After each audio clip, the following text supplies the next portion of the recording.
All right, welcome back and thank you so much for staying with us. It's a Wednesday na kama kawaida we talk matters relationship. Now today we are talking about childhood traumas. Really, what is childhood trauma? What constitutes a childhood trauma? How can we heal our childhood traumas? Everything around childhood trauma. That is what we're talking about, and what better day to have this conversation than today. Today is International Youth Day. Yeah. So what happened to you when you were young that is manifesting in your youth? Or if you're not a youth, yeah, what happened during these times that are now manifesting in your adult or after youth life? Because the youth ends at 35. My panel is already in studio with me. I have Zim here, I have Eddie, and of course Cindy will be joining us any minute from now on set as well. Karibuni sana.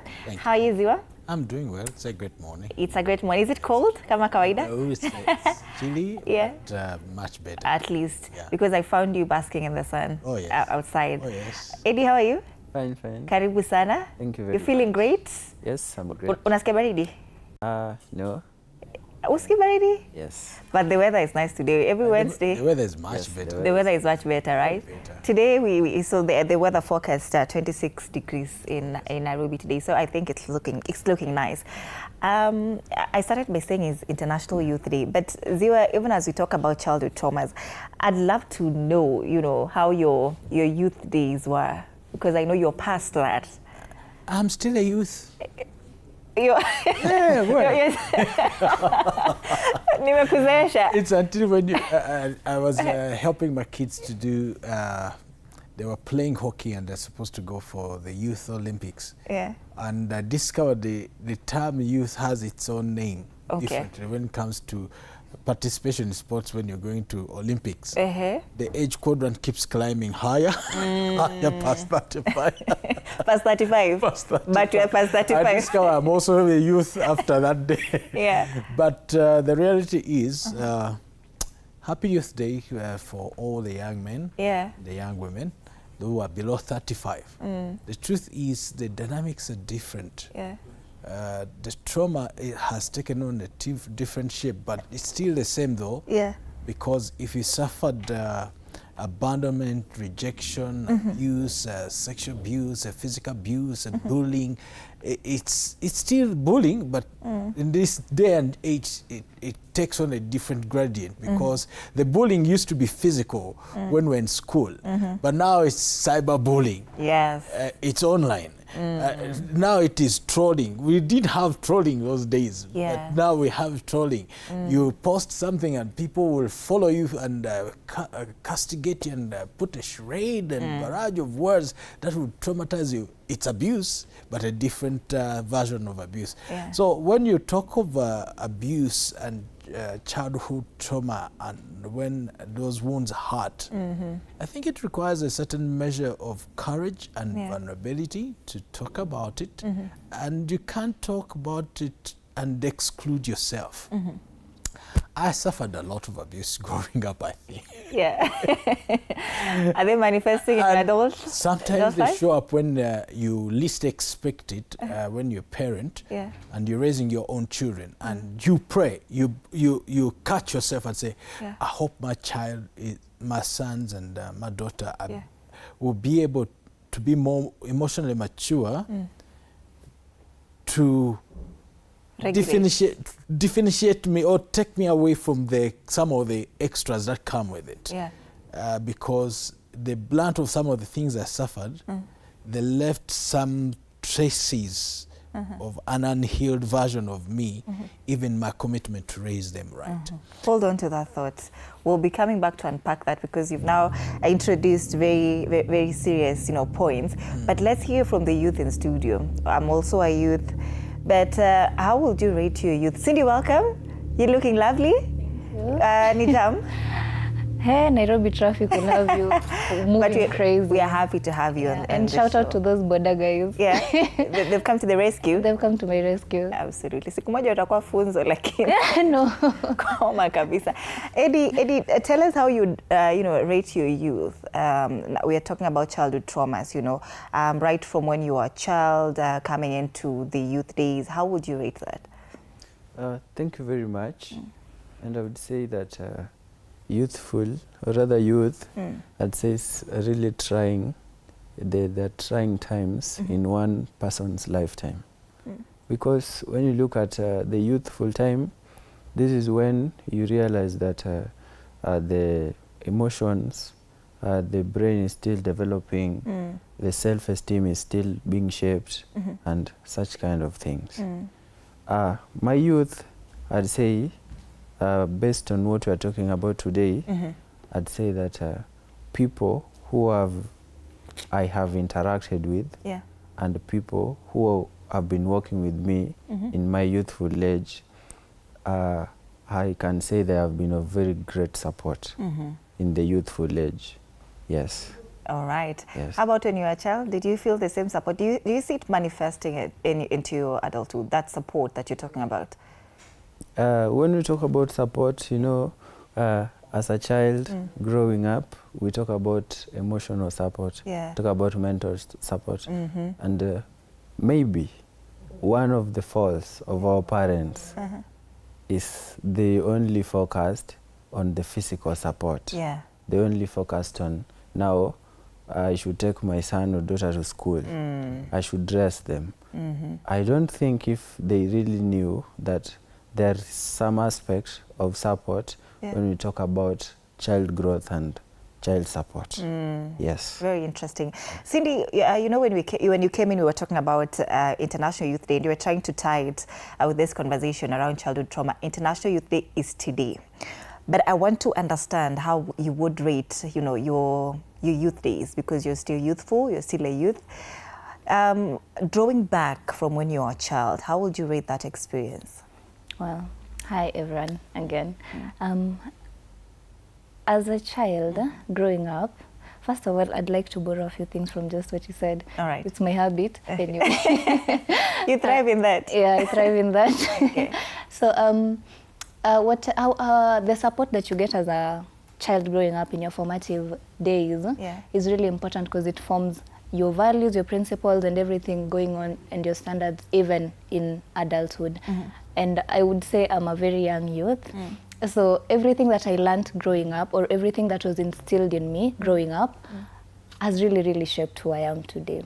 It doesn't mean that also the scars that we suffered when we are younger don't inform what we are. They do actually. In fact, if you're growing up in an environment that is chaotic, you're bound to thrive in chaos. And when everything is peaceful, you're like, hey, something is wrong, something is off, right?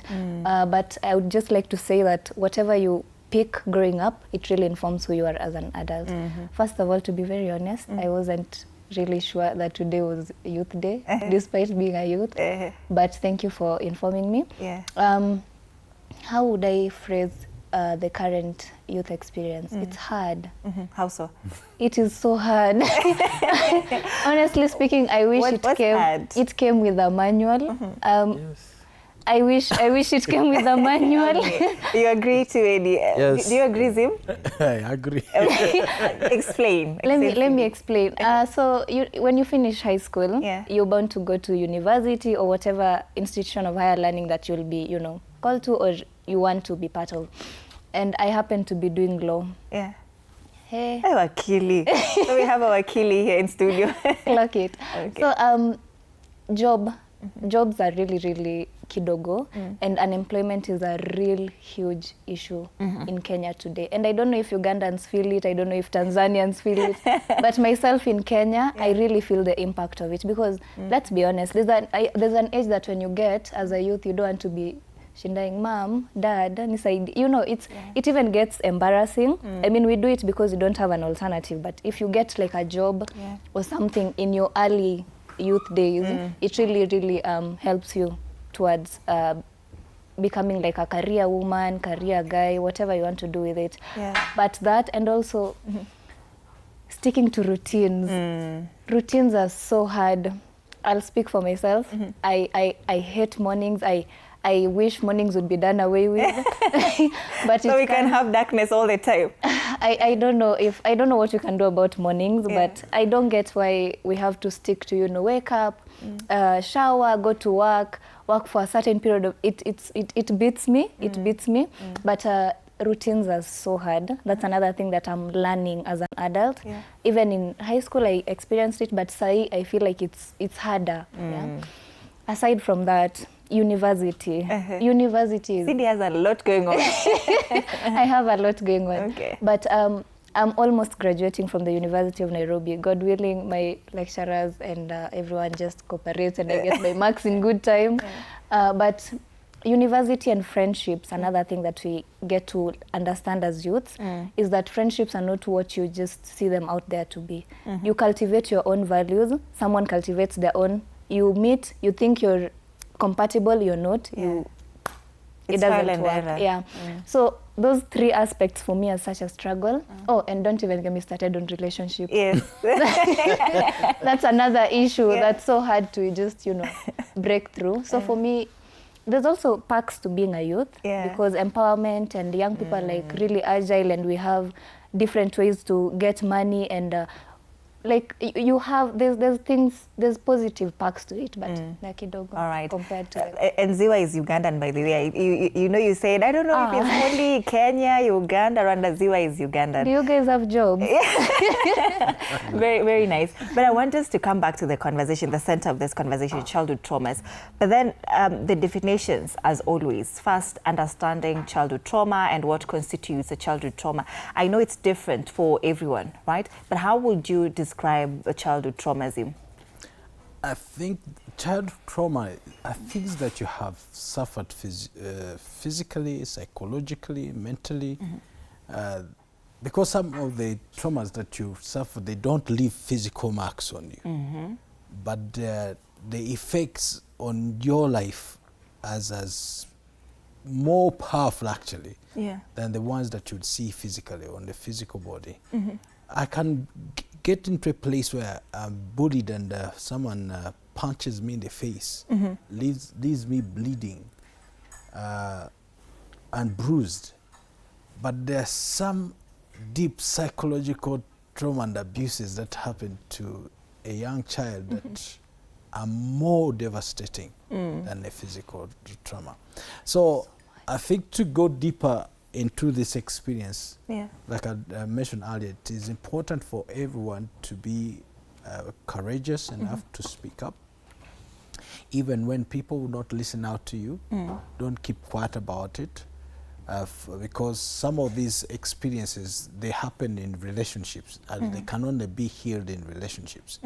So if you've been in a place where you've been rejected and abandoned, you've never had an empathetic, compassionate touch in your life to love and care for you, talk about it so that people who are closer to you in your sphere of influence, right, as currently as it would be, they know how to go about it, to genuinely love and care for you, to heal you, especially to heal the child that is in you. Right. If you've been separated from my mother from an early age, that one hit me deeply because I suffered it myself. There are certain things that will not come naturally to you. And it takes a lot of introspection where you navigate your own life and say, there's something I adversely missed in that age quadrant between 2, 3, and 4-year-old. And that, once you miss it, you never get it back. So you need to navigate a journey with someone to help you talk through it. And then when you're healed in that sense, you will genuinely love and care for people.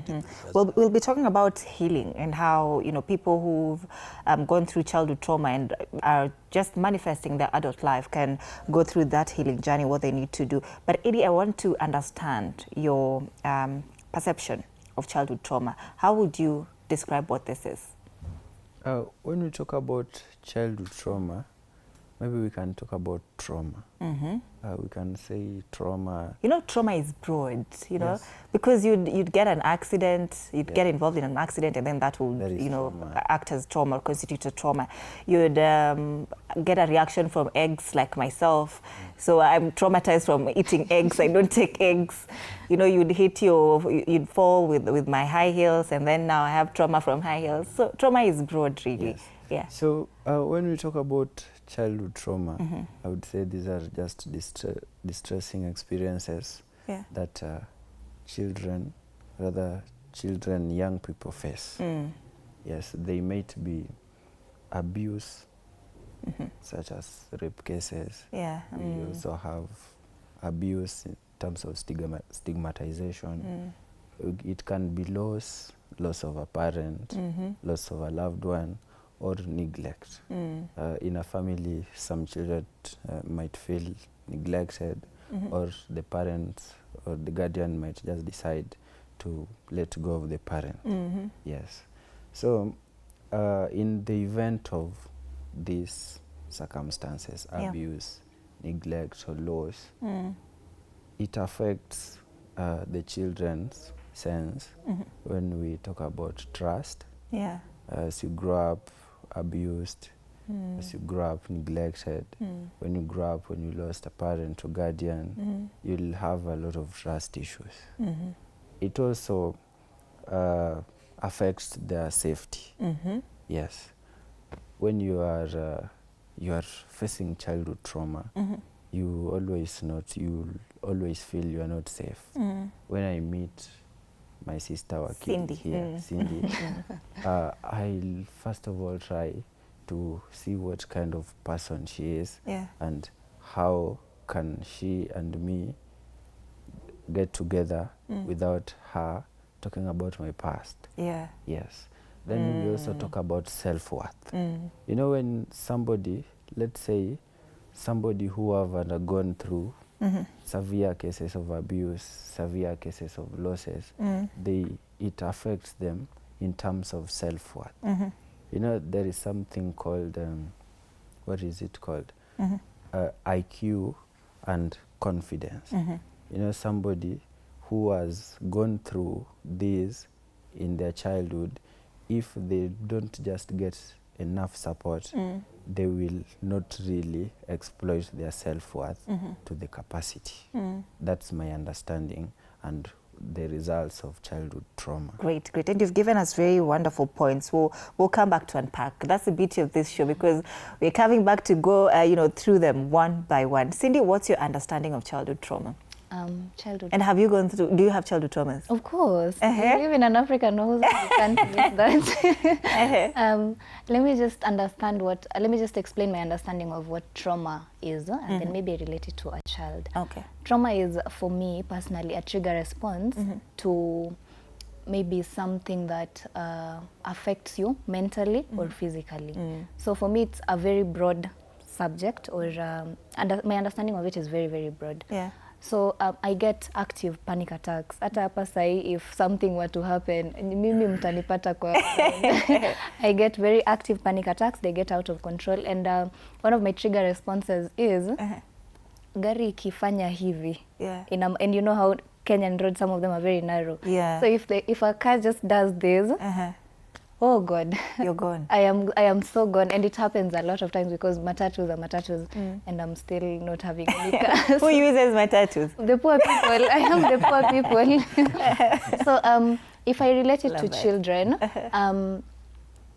if a child has a trigger response to a certain action from maybe the parent, school, because when you look at bullying, it's something that happens both in the home and in the school settings, right? So you can't just say bullying happens only in school or manini.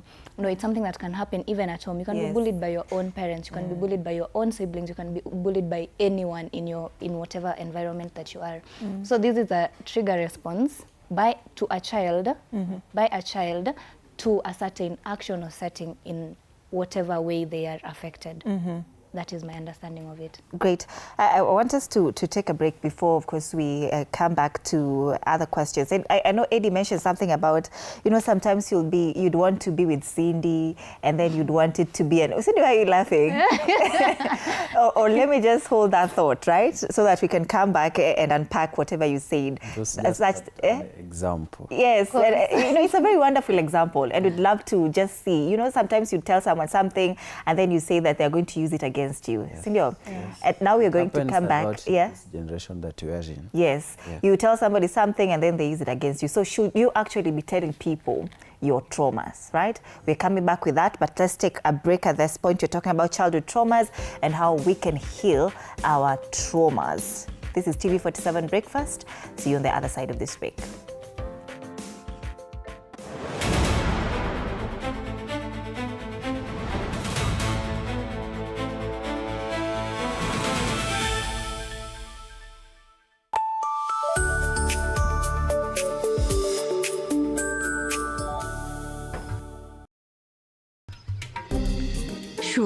Hey, nyumba. This is the place. Just for a few days. Rule number 2. Kwani Google inajua maisha yangu wewe? That's my seat. It's a chair. It was hers. You're new here? Yes. You learned the rhythm. This place is run by structure. Structure. It is a system. Ni venye tu ni system isikizi. And what happens if something you haven't chosen enters your day? Then you move it. That's not always going to be possible here. Then you are going to have a problem. Noted. What are you planning? To escape from a resort? This is not a resort, my friend. This is a storage.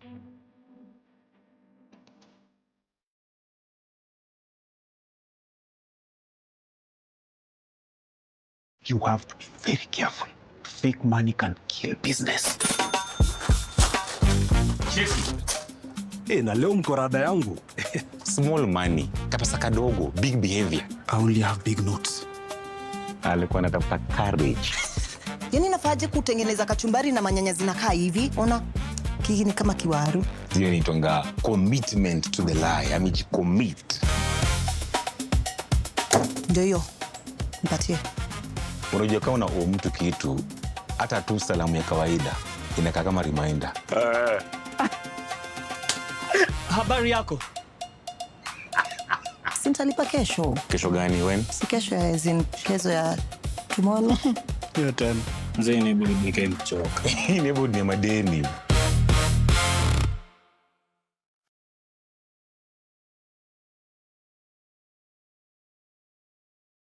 Tuesdays at 8:30 p.m. You have to be very careful. Fake money can kill business.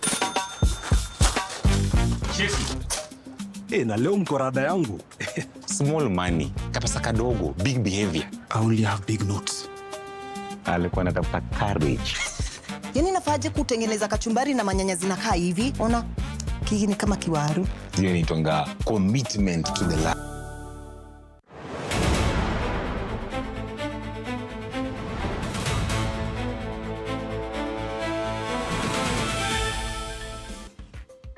Welcome back and thank you so much for staying with us. You're watching TV47 Breakfast. We are talking matters relationship because it's a Wednesday and that's what we do here every Wednesday. But you're also keeping an eye on the launch of the Conversation Beyond Vision 2030, which will be happening any minute from now at the Kenyatta International Convention Center, and we'll be cruising over there any minute from now. But in studio, I still do have my guests, Zim, Cindy, and Eddie. Before we went on that very short break, we were trying to unpack this whole idea of speaking up. And Ziwa, you also mentioned something that it's one of these steps, towards healing, your childhood traumas.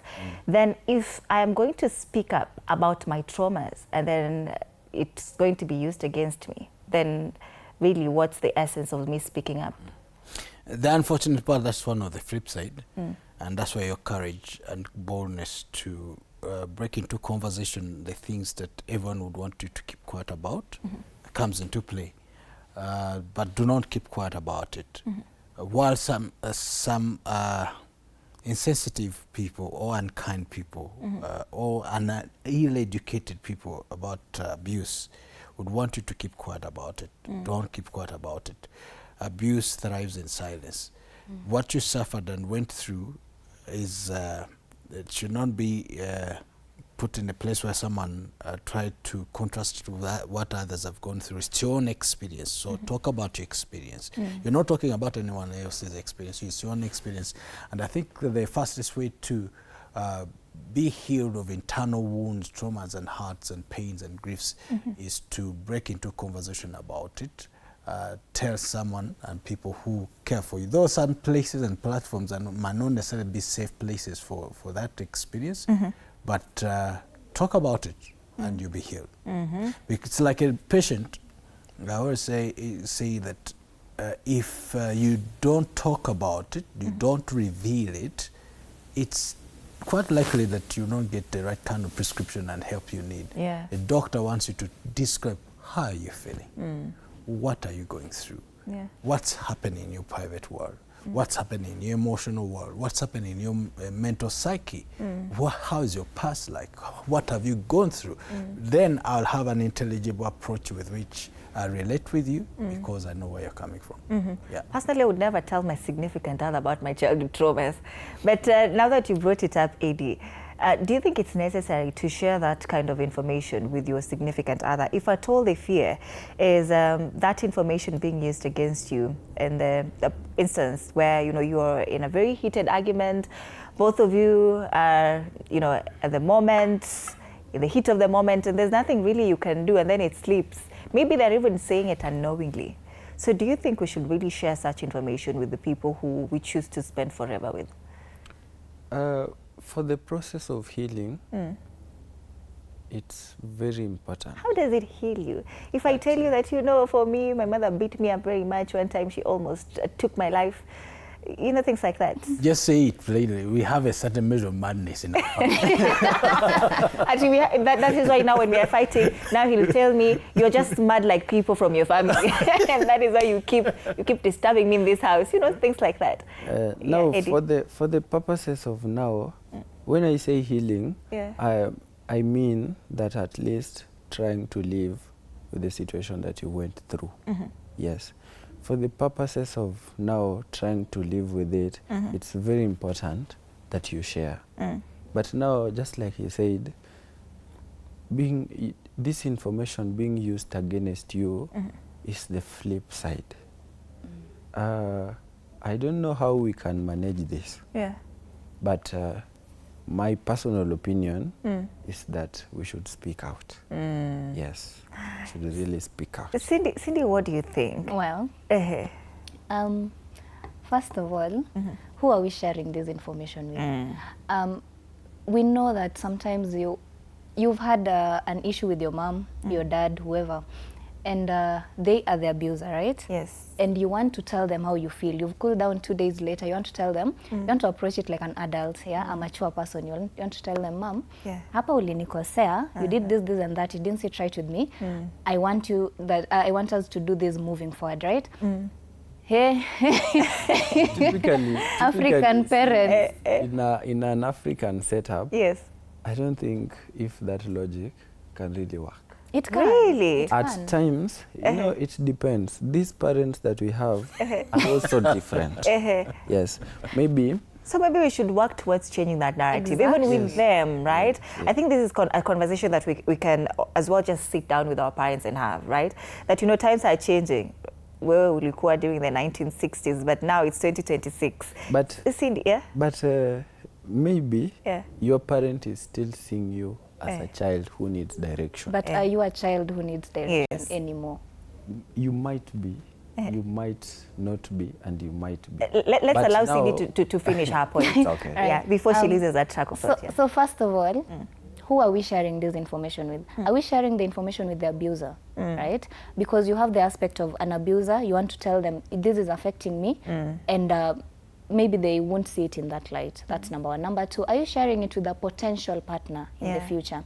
If so, I have a few rules, because again, I told you I live by values, standards, and principles. If you want to share it with a potential partner or someone who's, you know, talking stage, let's say that, is it someone who's mature enough to tell you that ndio maana mamako alikuwa anakupiga karibu anakuua? Yes. Is it someone who you want to share that information with and see 3 months from now, if I'm having a fight with them, will they tell me, ndio maana ulikuwa unafungwa kwa kibuyu? You know, just funny stuff, right? But I think before you share it with a potential, but because we know, if you know, you know that this person doesn't have the emotional intelligence that I would want to have them know my deepest secrets. We've seen cases of people who have healed within their marriages. They've been in abuse, they've been in emotional whatever. but their husband, their wife, at the time of marriage, takes them in. First, they pay for therapy because they understand this is something that is really affecting them, even into marriage. Yeah. And then after that, they try to understand that, okay, my wife is this and that, my husband is this and that. How do I make it better for them beyond this space? So I think who you share that information with really, really, really matters. And are they emotionally intelligent enough to understand the scope of abuse and how to, you know, help you beyond that space. Now, back to African parents. Yes. We're just asking and begging and requesting that when we put you down for those conversations, when we put you down for those conversations, we are not attacking you. We are making you better for our experience and your grandchildren, because whatever you transfer to me, best believe, rest assured, I will transfer it to the next generation. Yes. So if I have hurt in my heart, trust me, my child atakuwa napigwa, because that is the environment I know, that's the environment I lived in. I know it's chaotic. People, if you do a mistake, umeangusha kijiko, aya endo vunje zote. Yes. You know, such comments, we take them lightly, but they inform our systems and how we operate beyond just the home, the family setup, even into our relationship. Guy, umevunja glass ya boyfriend, why? Yeah. You just imagine, you know, they will lose it, and they tell it, a glass is a glass, and then you're shocked. I'm not used to this. You mean, okay, angusha glass, you won't be beaten? Yeah. Wow. You know? Yeah. So I think we need to have that conversation, and sometimes I think we need also to have our parents understand that not everything is a fight. Yeah, the spoon dropped. It dropped. I'm clumsy like that. Yeah. I didn't mean it to, you know, cause you that much pain that now you're translating to to violence. So that conversation is very, very important, and even us as youths, as we get to understand that our parents are really having hectic days. Even us, we're having hectic days, but we're not shouting at the spoons and the knives. And the goats and the cows. Exactly. Right. So I think they need to get that not everything is a fight. I think I'm going to sit down with my mother and have this conversation about childhood trauma as well. Right. I'm going to sit down with her and have this conversation. Ziwa, you know, you were laughing while Cindy was making her point. And I was thinking, are you that kind of parent, you know, who used to tell your kids, akivunja thermos, kuja hapa, go buy me a new thermos, right? And they're still a child. Or akiangusha kijiko, vunja zote. What type of parent really are you? I was laughing because I was seeing the same replay where I was going. You break a glass and plates, you're in trouble. Yes. You're trembling and filled with anxiety and worrisome thoughts before even the parents come home, because you know what is going down. Yeah. No negotiation.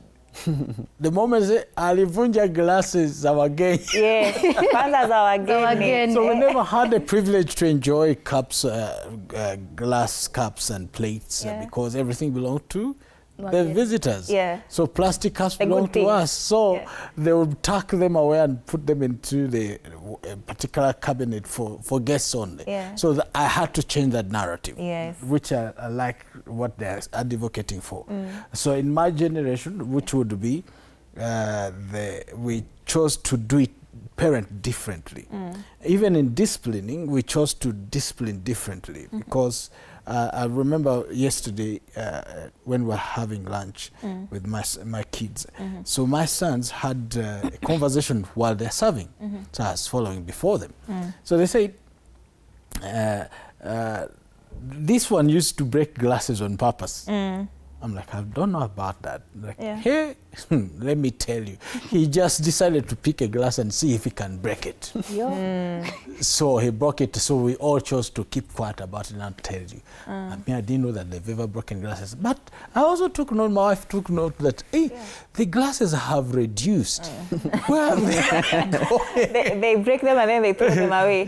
So they break cups and plates and they do not say. But when you're having many guests, of which we usually do, when we have our couples meetings and reunion meetings for church members. So you take, hey, the cups have disappeared, plates have disappeared, the glasses. That's when they're talking about. However, what we neutralized and took away, you are more worth than the cup and the plate. it will pain because it takes money to buy the place and the cups and to replace them, especially that particular brand. You might go to the shopping mall and they're no longer there. Yeah. So there's an attachment to it. However, I would not treat the plate, the broken plate and cup and glass more than I would with you. You are more worth than the broken cup and plate. And it should be that when you break one, you should think that your life, kwisha.